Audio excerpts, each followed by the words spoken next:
At the church rehearsal, the priest whispered to me, "Are you aware she came here last week? With someone else?" I always thought rehearsals were supposed to be the calm before the storm. A quiet run-through, smoothing out nerves before the big day. But that night in St. Augustine's church, calm was the last thing I felt. The evening air carried the scent of old wood and candle wax. The stained glass windows threw fractured patterns across the aisle, streaks of green, blue, and crimson on the polished floor. Guests trickled in, laughter echoing as Sabrina directed her bridesmaids toward the pews. Her voice was bright, commanding, almost theatrical. She thrived on being the center of attention. I stood near the altar with Father Matthew, the old priest who had seen more marriages than I had years on earth. His hands were clasped loosely in front of him, his white hair glowing under the candlelight. He leaned toward me, lowering his voice so no one else could hear. "Are you aware she came here last week?" he whispered, eyes sharp behind his glasses. "With someone else?" The words slid into my ear like a blade. For a moment, I froze. My throat tightened, and I couldn't bring myself to answer. The rehearsed laughter of the bridal party bounced against the stone walls, mocking the sudden silence in my head. I forced my face to stay calm, a groom at peace. Inside, my pulse thundered. "With someone else?" I repeated quietly, almost choking on the phrase. Father Matthew didn't elaborate. He just studied me with a gaze that carried both pity and warning, then turned back toward the group as if nothing had been said. The ceremony rehearsal began. Bridesmaids walked the aisle in pairs, Sabrina trailing behind them with a smile wide enough to crack her face. She looked radiant in her rehearsal dress, a pale silk that shimmered with each step. Her eyes flicked to mine, glowing with expectation. She wanted me to admire her, to beam like the doting fiancé. I smiled back, because what else could I do? But the whisper wouldn't leave me. My mind worked feverishly. Who had she come here with? Why hadn't she told me? Sabrina claimed she'd been busy with fittings, appointments, luncheons with her mother. My schedule at the firm had kept me occupied, but I had trusted her. I thought the distance between our errands was normal before a wedding. Now suspicion began gnawing at every memory.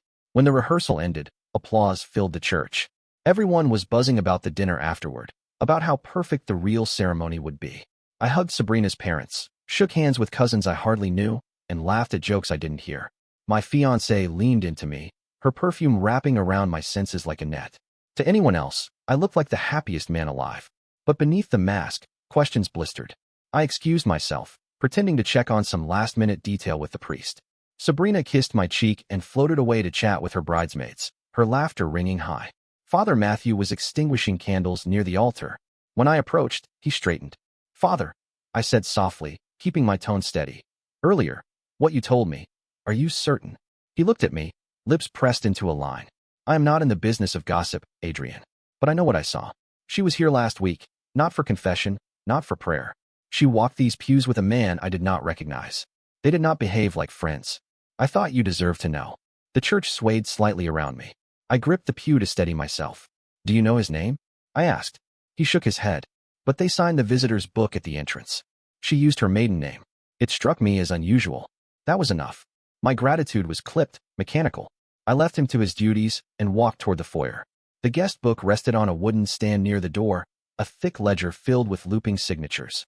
My fingers traced the pages until I found the date from last week. There it was. Sabrina Doyle, written in her elegant cursive. Beside it, another name, Travis Beckett. The letters stood bold, slanted, and confident, as though the man wanted to be noticed. My stomach sank. I knew that name. Months ago, Travis Beckett had approached me about investing in my logistics firm. He was one of those sharp-suited opportunists who always seemed to know more about you than you wanted. He bragged about his wealth, his influence, and his connections in ways that made my skin crawl. I declined his proposal, uneasy about the strings that would come attached. And now, his name was inked beside my fiancée's. I closed the ledger quietly and stepped outside. The night air slapped me awake. My friends were calling me to join them for dinner, Sabrina waving from across the steps. I forced another smile and raised my hand, promising I'd catch up. But inside, rage brewed. Dinner at the Doyle family's estate blurred into a haze. The long table overflowed with food, Sabrina's mother fussing over floral arrangements while her father toasted to my bright future as a son-in-law. Laughter surrounded me, but my fork moved aimlessly. I kept glancing at Sabrina, who glowed under the attention, her hand resting delicately on my arm. She was flawless in performance, flawless in charm. Yet all I could see was her name scrawled beside Travis Beckett's. When she leaned in to whisper about the honeymoon plans, my chest tightened. How many times had she whispered to him? The rest of the evening passed in a blur. I excused myself early, blaming exhaustion. At home, the silence pressed in. Our shared apartment, decorated with carefully chosen wedding gifts, suddenly felt foreign. I sat in the dark living room, replaying every recent moment with her. The sudden need for privacy when she answered calls. The excuses about fittings running late. The guarded tone whenever I asked about her day. All the small red flags I had brushed aside now stood in a blazing row. Sleep never came. At dawn, I poured black coffee and opened my laptop. My fingers trembled as I typed Travis Beckett into the search bar. The results confirmed what I already suspected. A businessman with deep pockets, shallow ethics, and more than a few scandals whispered around his name. Lawsuits, affairs, broken partnerships. He thrived on chaos and always landed on his feet. Why had Sabrina been with him? Why in the church? The questions clawed at me until I made a decision. I couldn't confront her yet, not without proof. If I accused her and she denied it, I'd look paranoid. I needed evidence, something undeniable. That morning, I called an old friend. Colton Rivas had been my college roommate before chasing a career in journalism. He thrived on stories of corruption, betrayal, and scandal. He owed me a favor, and he knew how to dig. When I explained the situation, he didn't laugh or dismiss it. He just listened quietly, then said, "You don't call me unless you're serious. Give me time. I'll find out what she's hiding." Relief and dread twisted together in my chest. I thanked him and hung up. The day stretched endlessly. Sabrina texted me photos of wedding favors, her words sprinkled with hearts and exclamation marks. I responded with equal cheer, masking the storm inside me. At work, I sat through meetings without hearing a word. Every time my phone buzzed, I half expected Colton to call with confirmation of my worst fear. When the evening finally arrived, Sabrina breezed into the apartment, glowing from another bridal fitting. She kissed me, chattered about her sister Vanessa's excitement, and unpacked glossy brochures for honeymoon villas. I nodded, smiled, even laughed when expected. But all the while, the priest's whisper throbbed in my skull. 2 nights later, I received Colton's first update. His voice on the phone was low, cautious. "I followed her today," he said. "She didn't go where she told you she was going." I gripped the phone tighter. "Where then?" "She met Beckett. Hotel near the river." The words hollowed me out. "She wasn't hiding it," Colton continued. "They walked in together. No hesitation. I didn't follow them into the room, but I don't think I need to spell it out. She's not just meeting him for coffee." Silence pressed between us. "I'll keep digging," he said finally. "If she's in deep with him, I'll find proof." I thanked him, though the word caught in my throat. After the call, I sat in the dark for hours. The evidence was still circumstantial, but deep down I already knew. That night, lying beside Sabrina as she slept peacefully, I stared at the ceiling. Her hair spilled across the pillow, her breathing soft, innocent.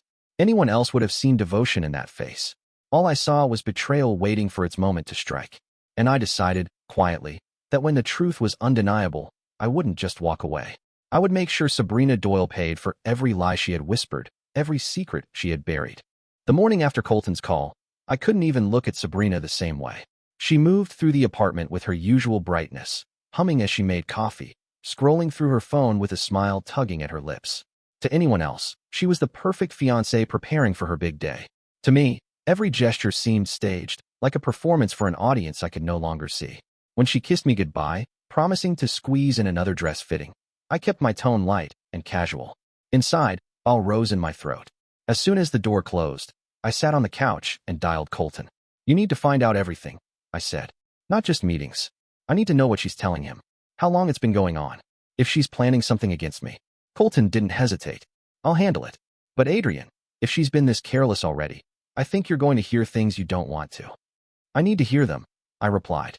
That week stretched into a blur of waiting. Every day, Sabrina had some new excuse to be out. Final hair trials, cake tastings, bridesmaid brunches. Each explanation felt like a knife twisting deeper. I played the supportive groom, nodding and smiling, even handing her cash when she said she needed to tip vendors early. Meanwhile, Colton shadowed her. He reported back in clipped calls, each detail feeding the fire inside me. She met Beckett again on Tuesday. Same hotel.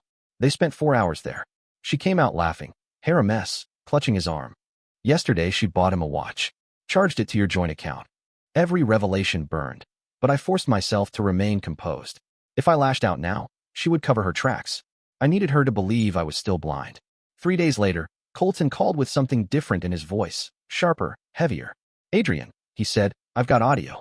My breath caught. "You recorded her?" She was careless. They were drinking in the hotel lounge before heading upstairs. I sat at the bar close enough to pick everything up. You'll want to hear this. I met him that night in his cramped apartment. He slid a recorder across the table. His face was grim. I'll warn you, he said. This isn't just proof of the affair. It's worse. I pressed play. Sabrina's laugh filled the room, unmistakable. My chest clenched at the sound of her voice. Once my comfort, now my torment. You really think I'd be marrying him if he wasn't secure? She said, the words slurring slightly with drink. He's predictable, stable. He'll give me the lifestyle I want. But excitement? Adventure?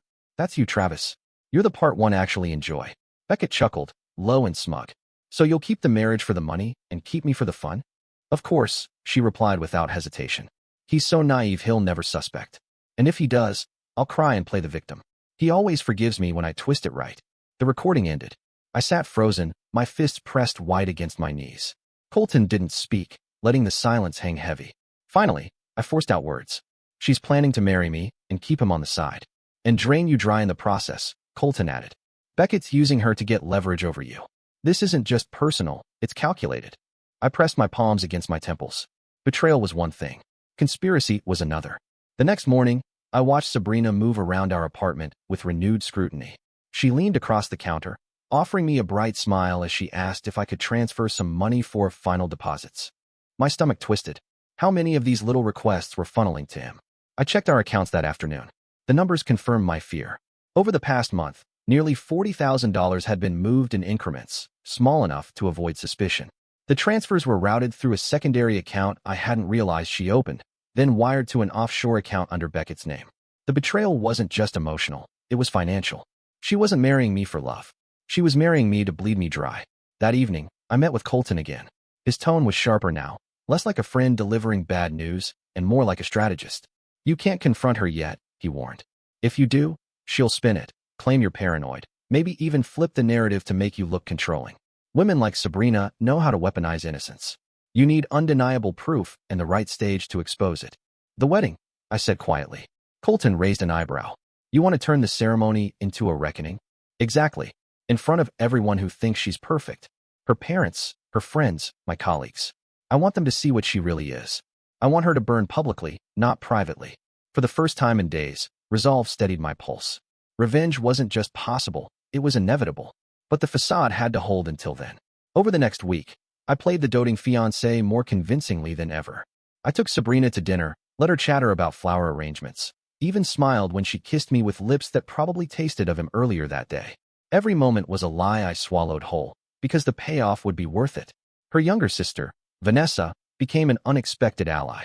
One evening, when Sabrina disappeared again with another flimsy excuse, Vanessa called me. Her voice shook, hesitant but desperate. Adrian, she said, I don't know if I should tell you this, but my sister isn't who you think she is. I stayed quiet, letting her continue. She's always been manipulative. When we were kids, she lied to our parents constantly, blaming me for things she did. She used friends until they had nothing left, then discarded them. I've watched her chase money and status all her life. I hoped, stupidly, that you'd be different. That maybe she'd actually care about you. Her voice cracked. But I've seen the way she sneaks around lately. I know she's meeting someone else. I didn't want to ruin things before your wedding, but you deserve better. For the first time, I heard genuine pain from someone else who had suffered under Sabrina's shadow. You're not ruining anything, I told her. You're confirming what I already know. The days bled into one another, each one more suffocating than the last. But beneath the surface, I was building an arsenal. The recording of her betrayal. The bank transfers tying her to Beckett. Vanessa's testimony about her character. Colton's surveillance reports, complete with timestamps and photos. Piece by piece, I was constructing the trap. And Sabrina walked straight into it, blissfully unaware. One night, about a week before the wedding, she stumbled in late. She reeked faintly of alcohol and perfume, cheeks flushed. I pretended to be half asleep on the couch. She slipped off her heels, not noticing the way my eyes followed every move. She tiptoed into the bedroom, humming softly. When she was gone, I opened her purse, careful not to disturb anything. Inside, beneath the usual clutter, I found a keycard, Hotel Riverton, the same one Colton had mentioned. My chest tightened, but I slipped it back, locking every detail in my memory. The evidence was undeniable now. The question wasn't whether I would destroy her. It was how spectacularly I would do it. The next day, Colton called again with news that solidified everything. She and Beckett were talking about timing, he said. She told him once the marriage certificate is signed, she'll have access to your assets more directly. She said, and I quote, "It won't take long before Adrian becomes irrelevant." The words chilled me more than any affair could. This wasn't a fling. It was a plot, and I would not let her win. I started preparing in silence. I copied the recordings onto multiple drives, printed the bank transfers, and highlighted her handwriting on the forms. Stashed everything in a sealed folder. The folder would not stay hidden. It would take center stage, in the church where she thought she'd secured her future. Every night, I lay beside her, staring at the ceiling while she drifted off peacefully. She was dreaming of a life built on deception. I was planning the moment that dream would shatter into dust. By the end of that week, the decision was carved into stone. On the wedding day, in front of everyone, I would expose Sabrina Doyle for the liar, the thief, the manipulator she truly was. And neither she nor Travis Beckett would walk away unscathed. The closer the wedding day crept, the heavier the air became around me. Every interaction with Sabrina felt like standing across from an actress on stage. She smiled, laughed, twirled her hair, leaned into me like the doting fiancé. Yet beneath her every gesture, I saw the threads of calculation. Her parents grew louder in their praise of me, gushing to anyone who would listen about how lucky their daughter was. If only they knew she had already traded me for a man who treated trust like a toy. The hypocrisy made my skin crawl. I played along anyway, because soon, the curtain would rise, and they would all see the truth I had stitched together with my own hands. Colton remained relentless. He had managed to capture photos of Sabrina and Beckett in the hotel lobby, arms entwined, faces lit with the kind of intimacy that could never be explained away as friendship. He sent me the images one night with a simple message: "You're ready whenever you decide to strike." But I wasn't ready, not yet. Something gnawed at me, a feeling that I didn't have the whole picture. Sabrina wasn't just careless, she was bold. Meeting him in public, spending my money, flaunting their connection in ways that could easily expose her. That arrogance meant there was more. I needed to know how far she was willing to go. Vanessa called me again, this time more frantic than before. She tried to drag me into it, she said, her voice sharp with disgust. "What do you mean?" I asked. She cornered me yesterday, told me if I loved her, I'd keep quiet. Said if anyone ever asked questions, I should back up her story, that she was always with me when she wasn't with you. My jaw tightened. Sabrina was weaving safety nets everywhere. Even her own sister was just a prop in her theater. She said you'd never believe me over her, Vanessa whispered. That if I spoke up, I'd look jealous and bitter. She thinks she's untouchable. She isn't, I assured her. She's about to find out just how wrong she is. Vanessa fell silent, then asked, "What are you going to do?" "Everything," I said, "and she won't see it coming." That weekend, I decided to test Sabrina. She had told me she'd be out with her bridesmaids for brunch. Instead of pretending ignorance, I trailed her. My car stayed far behind hers as she drove across town. I watched as she pulled into the Riverton Hotel parking lot. My pulse quickened as Beckett's black sedan slid in moments later. They walked in together, bold as ever. I stayed long enough to see the way she touched his arm, her face glowing with the kind of joy she never showed me. Then I left, my teeth grinding so hard my jaw ached. It was no longer about suspicion, no longer about hurt. It was about war. That evening, I returned to the apartment before her. Her purse lay on the counter, unguarded. This time, I didn't hesitate. I searched every pocket, every fold. At the bottom, I found what I had suspected, a receipt. The Riverton Hotel, suite booked in her name. Paid in cash. The date stamped yesterday. I folded the paper neatly, slipped it into my pocket, and placed everything back as though untouched. Minutes later, she breezed in, humming, cheeks flushed with counterfeit happiness. She kissed me lightly, then began chattering about centerpieces and photographers. I nodded, pretending to listen, while the paper in my pocket felt like a brand against my skin. The following day, Colton handed me something that made my blood run colder than anything else. "She's not just planning to drain you slowly," he said grimly. "She's plotting a bigger move." He laid down a document, a draft of a transfer agreement. If signed after the wedding, it would grant Sabrina access to a larger portion of my business holdings, assets she had no part in creating. "She's working with Beckett to push this through," Colton continued. I traced emails back to his office. "They're planning to force your hand once you're legally bound. If you resist, she'll threaten scandal. If you comply, you'll lose control of your own company." The walls of my apartment seemed to close in. This wasn't just betrayal. It was theft wrapped in silk and perfume. "She's underestimated me," I said finally. "She thinks I'll cave because I don't want public embarrassment. But she's the one walking into the fire." The week before the wedding, the final pieces of my plan locked into place. I arranged with Father Matthew to hold a sealed folder at the altar, disguised as ceremonial paperwork. Inside, I placed everything: photos, bank transfers, receipts, Colton's reports, even transcripts of the recordings. He didn't ask questions when I told him it was important. His solemn nod was enough. I also contacted a few trusted colleagues who would be present at the wedding. Men and women whose opinions carried weight, whose word would echo far beyond the church walls. I hinted, vaguely, that they might witness something unusual. Curiosity would ensure they paid attention when the moment came. Vanessa, torn but resolute, agreed to back me up if needed. She doesn't deserve protection anymore, she said, her eyes hard. For the first time, I felt something like hope. But Sabrina, in her arrogance, nearly tipped the scales against me. 2 nights before the wedding, she confronted me unexpectedly. We were in the living room, finalizing the seating chart, when she leaned across the table and asked, "Do you trust me?" The question, so blunt, made my pulse spike. "Of course," I said, forcing calm. She studied me with narrowed eyes, searching for cracks. "You seem distracted lately. Nervous. Is everything okay?" I smiled and kissed her hand, masking the rage that boiled beneath. "Just wedding jitters," I lied.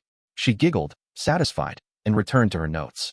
But in that moment, I realized how close I had come to slipping. She was watching me, testing me. If she sensed my plan, she would vanish with Beckett before the trap could close. So I doubled down, playing the role of besotted groom with even greater devotion. The final rehearsal dinner brought everything to a head. Her parents made speeches about love and loyalty. Guests toasted to a future built on trust. Sabrina beamed at me across the table, her hand warm on mine. To the room, we looked inseparable. But in my mind, I replayed the recording of her laughing about how naive I was. I pictured the bank transfer slips, the receipt from the hotel, the draft agreement Beckett had prepared to gut my company. Every smile she gave me only fueled my resolve. That night, as she drifted to sleep beside me, I slipped quietly into the living room. I opened the folder one last time, reviewing every piece of evidence. The plan was airtight. At the altar, in front of every guest, every family member, every colleague, I would pull the veil from her carefully constructed lie. Sabrina Doyle would not walk away as a bride. She would walk away as an exposed fraud. And Travis Beckett would fall with her. The trap was set. All that remained was to spring it. The morning of the wedding broke calm and golden, as if the world itself wanted to mock me. Sunlight streamed across the church lawn, flowers bloomed in neat arrangements, and guests arrived in a flutter of anticipation. Sabrina's friends squealed at the sight of her white gown, her mother fussed with her veil, and her father beamed like a man who thought he was handing his daughter into safety. I stood at the altar with Father Matthew, my suit pressed, my smile carefully rehearsed. Inside, my chest felt like a furnace.